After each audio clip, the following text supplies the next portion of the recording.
G'day, today we'll be looking at Burton v. the Commissioner of Taxation, a 2019 case in the Federal Court of Australia.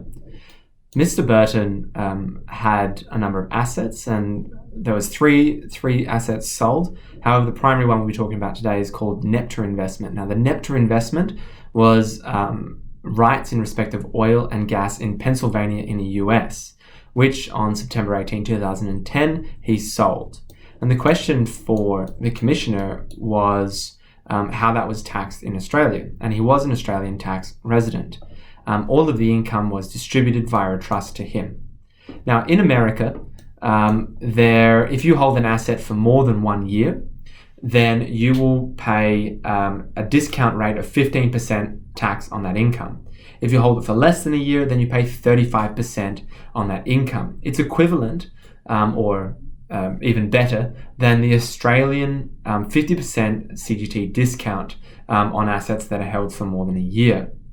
The question was, how did the taxation of America and the tax paid in America apply through the tax treaty to Australia? So in America, he made a $25 million gain. He held that asset for more than a year, and so he was required to pay about $3.5 million worth of tax in America on the lower rate of 15%. In Australia, he claimed the full amount of the tax paid in America under the treaty as a credit or a discount towards the amount of tax that he would have to pay in Australia.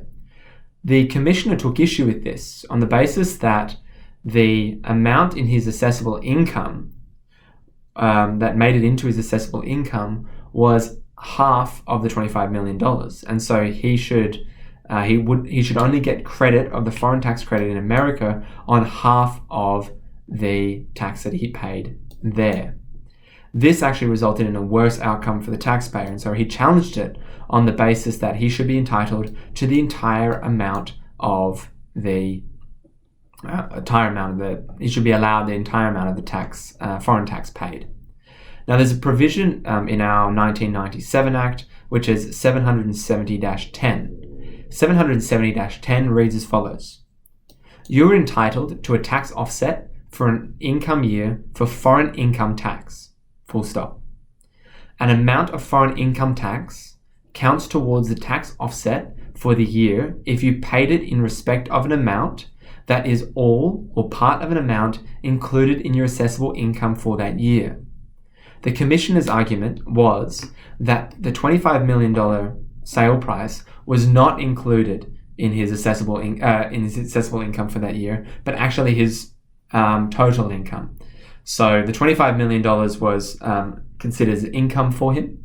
He then applied the 50% CGT discount, then leaving $12.5 million in his assessable income, and it was a $12.5 million amount in which he paid tax on.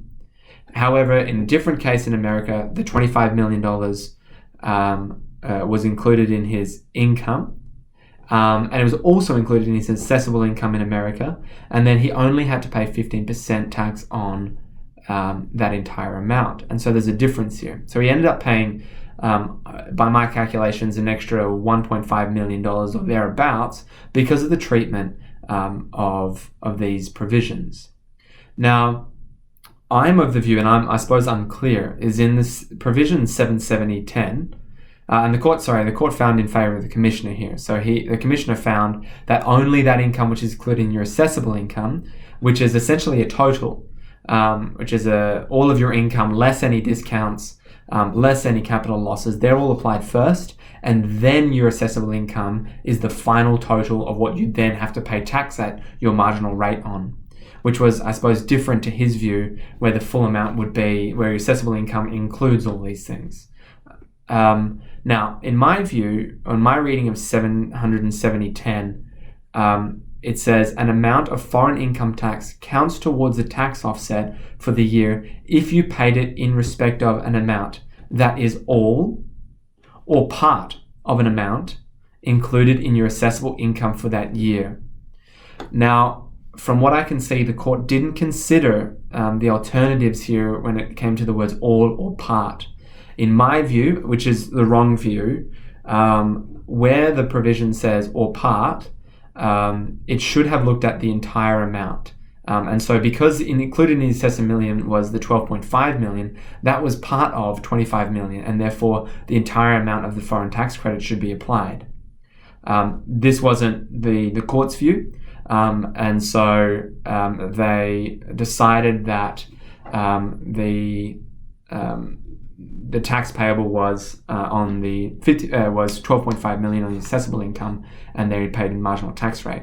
Now, the interesting thing would have been is if in America, if they had a 50% CGT discount, then he would have gotten the entire tax credit.